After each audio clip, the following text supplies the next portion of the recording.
1996. And, I don't even have my right tabs up or anything like this. I just started going. Alignment on Greenland with President Xi. I bet, Mark Carney, right? He's talking about having wonderful relations and bringing stability by increasing trade with communist China.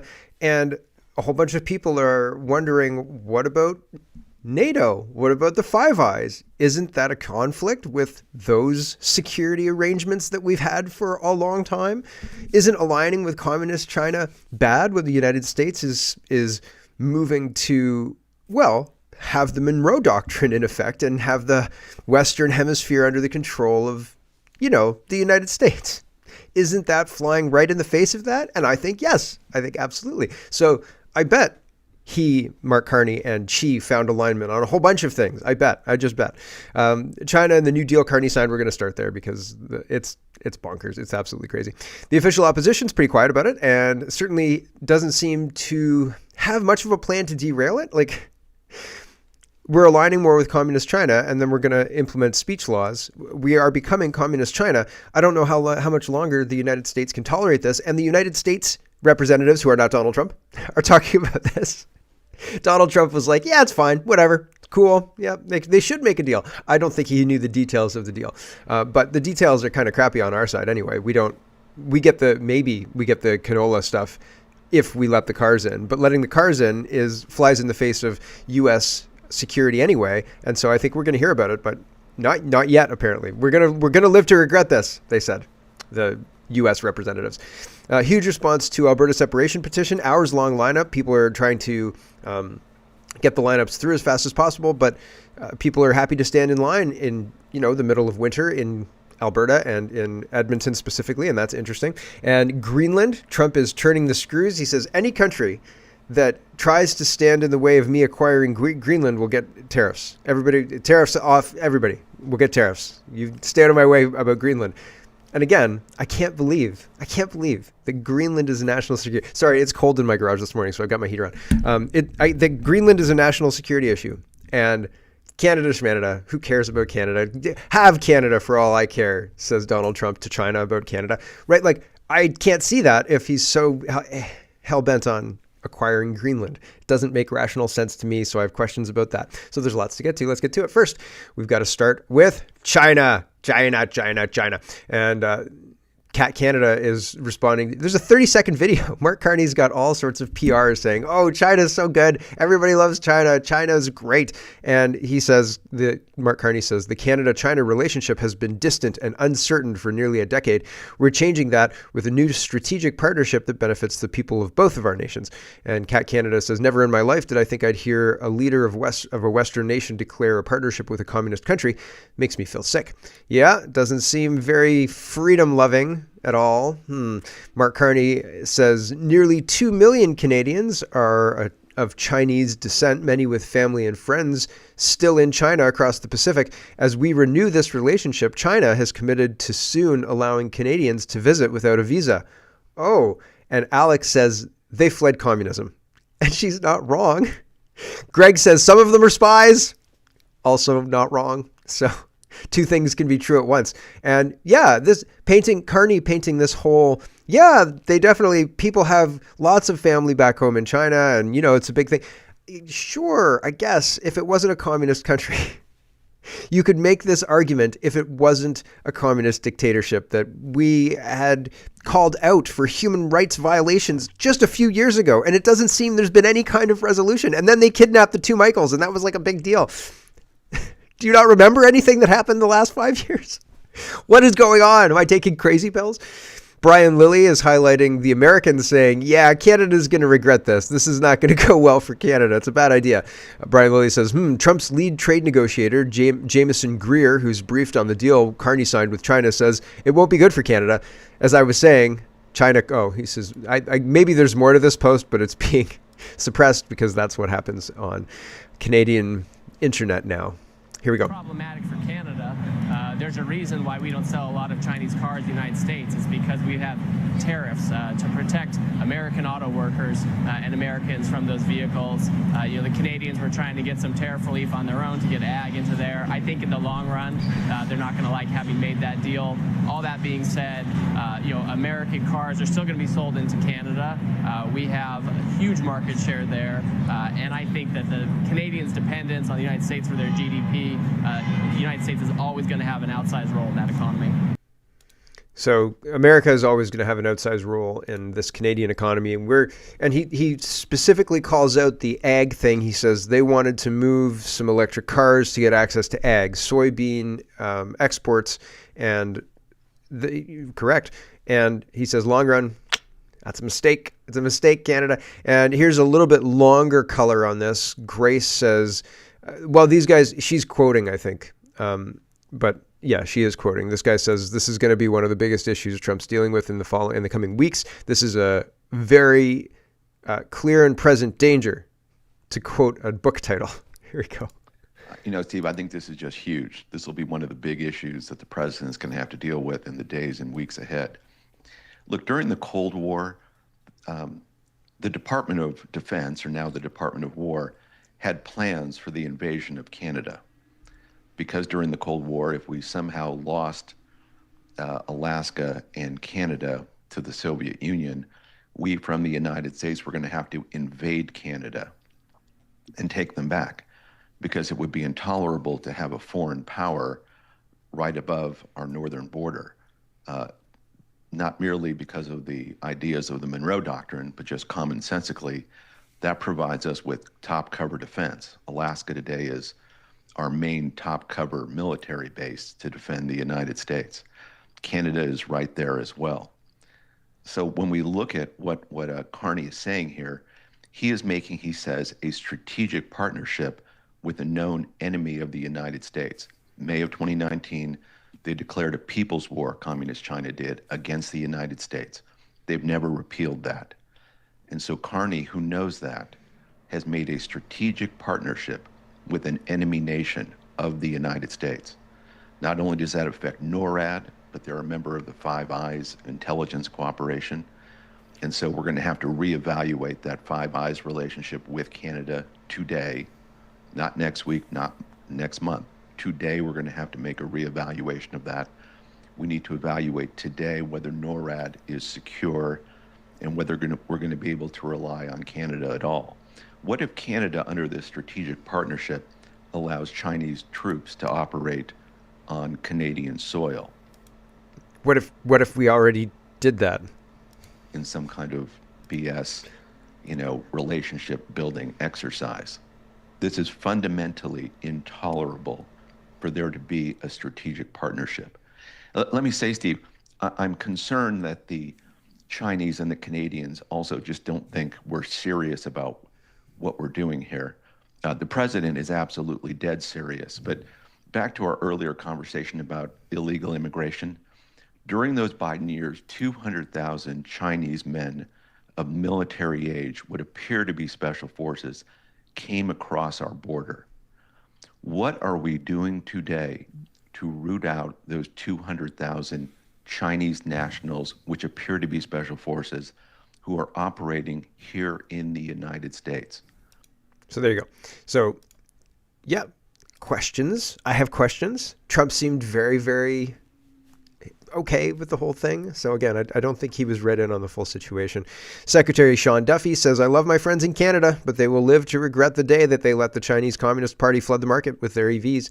Here is one of these trade guys. Hold on. It's explained who this guy is. Secretary Duffy on Canada removing 100% tariffs.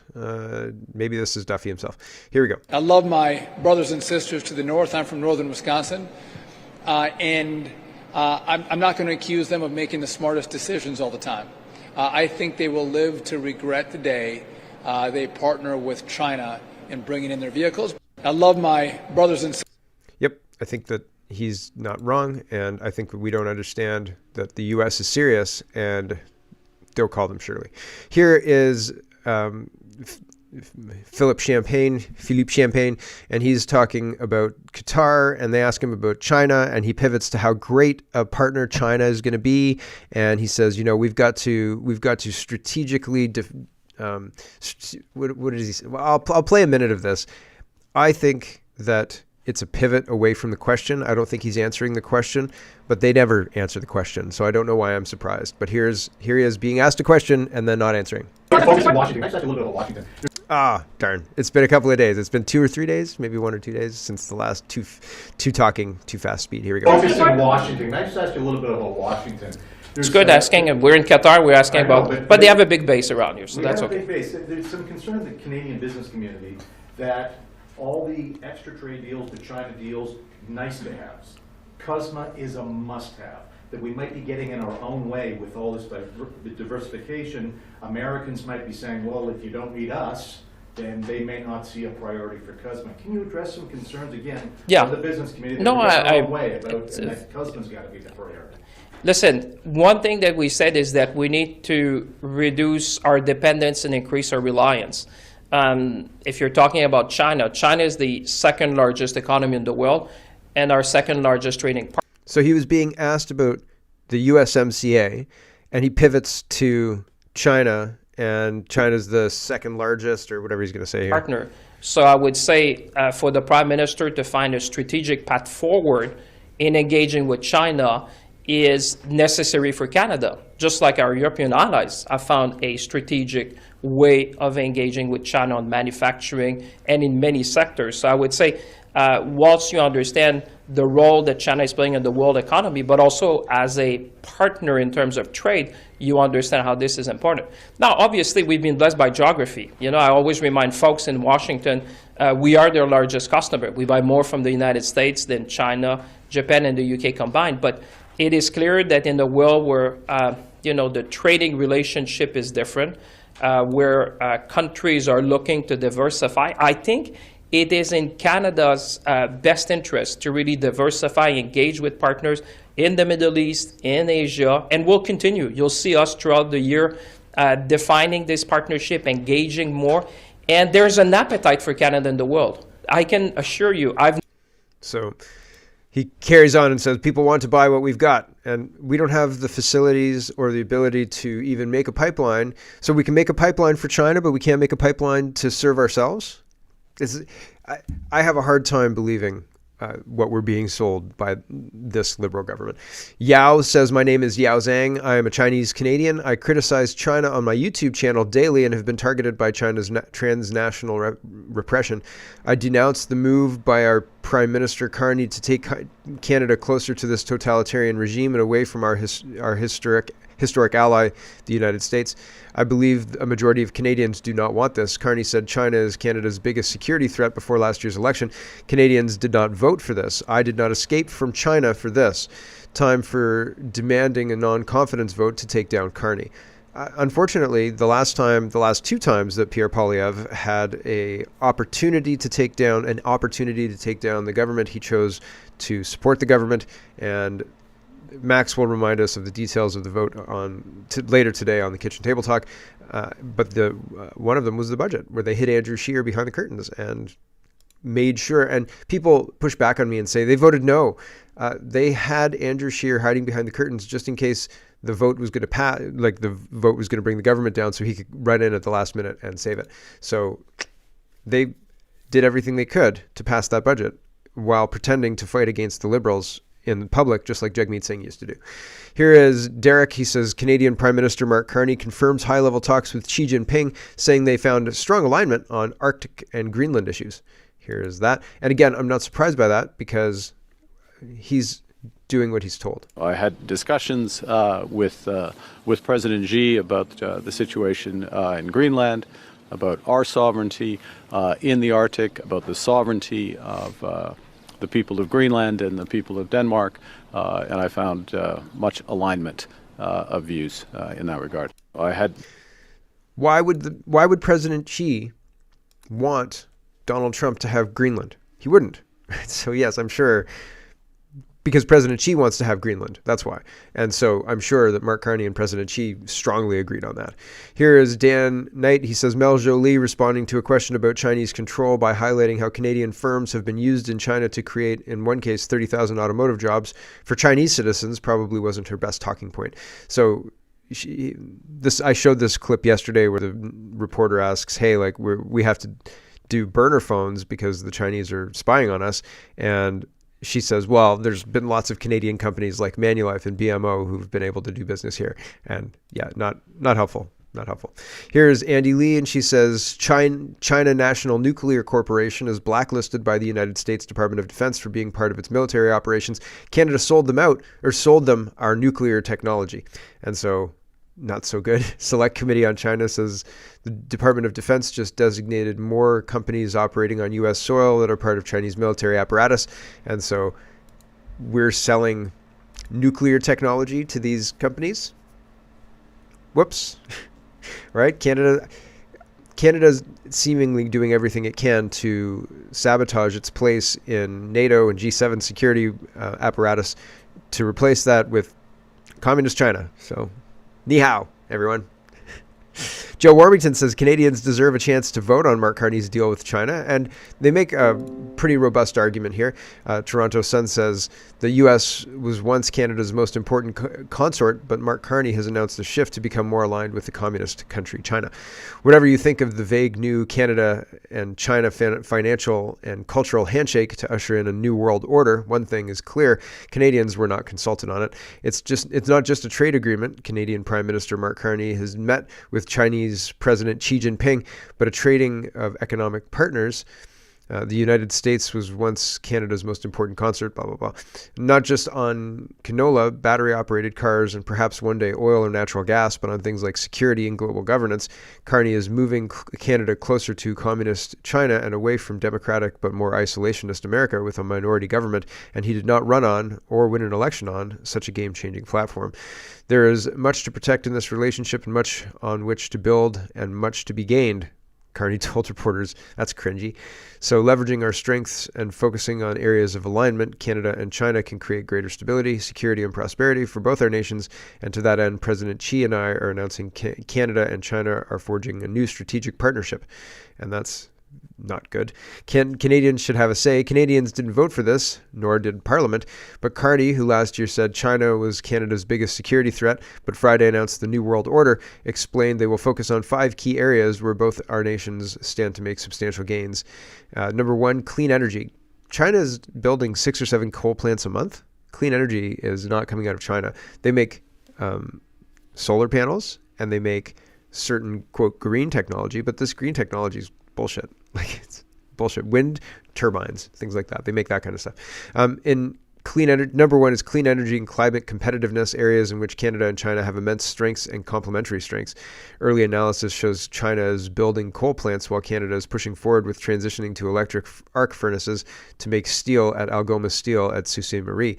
Sure, but it's not a superior process. Nobody's looking at that and saying, yes, we want to spend more for less. Like, nope. It's a bad business model. Number 2, Carney said, we are expanding trade, particularly in agriculture and food, where Canada is a reliable partner. This expansion so far is lowering the tariff from 84% on Canadian rapeseed to 15% as a trade-off to remove most of the tariffs on Chinese cars to open up Canada's market to BYD, build your dream electric vehicles. Another or something Unifor President Lana Payne said has put Canada auto sector in the fight of our lives, but they're unions, so. Number 3, Carney says, our commitment to multilateralism and strengthening global governance comes at a time when all of this is in flux. The dictionary says multilateralism is a process of organizing relations between a group of 3 or more states. Beyond that basic quantitative aspect, multilateralism is generally considered to comprise certain qualitative elements or principles that shape the character of the arrangement or institution. And what does global governance mean? The World Economic Forum, which Carney has a history with, explains global governance functions through a set of institutions, rules, and processes that aim to manage cross-border issues like diplomatic relations, trade, financial transactions, migration, and climate change, and seeks to address collective concerns and mediate common interests, creating both privileges and obligations for the public and private sectors. Most Canadians have never heard of pursuing multilateralism or global governance with China, let alone did we vote for it. Number 4, Carney says, we're deepening engagement in public safety and security to protect our people. Security with China is new, since Canada's security comes through NATO and the Five Eyes Alliance, which shares intelligence about countries like China. The NATO Alliance of Canada's website states China's growing alignment with Russia is among the most consequential developments shaping international security landscape, and misreading Beijing's motivations risks policies that could bind the two powers more tightly and deepen global divisions. Canada backs Ukraine while China backs Russia. It's out of the box to be talking security with China while China has been financially aiding Ukraine in its war, while China's ally is Russia. Carney also said he spoke with Xi about Greenland security, even though China is not in NATO and sees China and Russia as potential threats. And NATO sees China and Russia as potential threats, especially about Greenland. So all of this is cracked. There's so many reasons why what's being said and the actual reality of the situation are out of harmony. It's very, very strange. Like, obvious. Why isn't it a violation of NATO for President Xi and Prime Minister Carney to discuss Greenland? And isn't it even worse for Prime Minister Carney to say, I agree with Xi about this whole Greenland thing? Shouldn't that be concerning people in NATO? Shouldn't Trump be weird about that? Like, hey, that's no. How about no? The last one is of the new arrangement with China. Carney said there will be people-to-people ties in culture. Our ties in culture are being enhanced to enrich our lives. I don't know about that. Global Affairs Canada webpage definition of people-to-people ties in culture says strong people-to-people ties link Canada and China. Over 1.8 million Canadian residents are of Chinese origin, and on December 31st, 24, approximately 100,000 Chinese citizens held valid study permits for studying at a Canadian educational institution for 6 months or longer, and Mandarin is Canada's 4th most spoken language after English and French, mainly in Vancouver. Of the 5 pillars of this new relationship with China, Carney didn't get into the fact that Canada traded releasing under U.S. indictment Huawei CFO Meng Wanzhou from house arrest to get back the 2 Canadian Michaels, Corvig and Spavor, from prison in China, how Canadian MPs were said to be compromised by Chinese influence, alleged espionage and election interference, Chinese political stations or police stations in Canada, or even alleged human rights violations on the Uyghur population. So all of that's just papered over. It's very concerning, if you ask me. I'm gonna have to say goodbye to the stream soon, but I'm gonna try and finish China before we get into Greenland. Andrew says, you simply do not partner with your principal adversary for security. If you can trust or verify, you might negotiate a non-aggression pact, but that's it. Who's advising Carney to do this? Charles says, very worrying. Prime Minister Carney welcomed plans to deepen engagement on national security issues at senior levels, highlighting opportunities to work together on security issues of mutual concern. So yeah, that's pretty concerning, pretty weird. Rachel Thomas says the CBC has been caught red-handed again. Mark Carney explicitly committed Canada to helping establish a new world order with China, yet the CBC chose to cut that statement from the clip they aired. Canadians deserve honest, complete reporting. Why is the CBC misleading the public, and why are they running cover for Mark Carney? You know the answer to both of those questions, because they're paid off state media propaganda. That's why. Concerned Canadian says, is Carney this naive, or is this all part of a covert plan? I would say covert plan, but people would then respond, put your tinfoil hat on. And I'd say, oh, if only you knew how bad it really is. Mark Carney announces that as part of a deal with China, there will be more cooperation between the RCMP and China's MPS, Ministry of Public Security. For context, MPS is the ministry that runs China's illegal secret police stations on our soil to harass and intimidate Canadian citizens. And this is Dancho grilling. Oh, it's not Dancho grilling Lucky. I had a clip of Dancho grilling Lucky, but I think I removed it for this one instead. CBC deleted the New World Order. I already mentioned that, but here's the video of CBC cutting out the New World Order statement. And Jeff says censorship is a big part of the New World Order these days, and it sure is. So with that, we've got to say goodbye to the stream. We're going to talk about Greenland, and Trump's going to take Greenland, and they don't know how to stop him. And Macron's willing to start a war with Trump, and I think Macron doesn't have much leverage, but we'll get into that. And then there's a whole bunch more, Iran and other news as well. Alberta, grab bag of governance, fraud, all sorts of other stuff. If you want the whole show, head over to CanadaPoli.com. If not, that's okay. I'll be around tomorrow, and we will be around later today to do a kitchen table talk as well. I don't know I think my emails are working, but I'm not sure if I had an issue through the week where they stopped getting delivered to my inbox, and I investigated, and there was some issues So I fixed those issues, and so I hope it got to your inbox. So if not, we are having one, and sorry about that. Anyway, with that,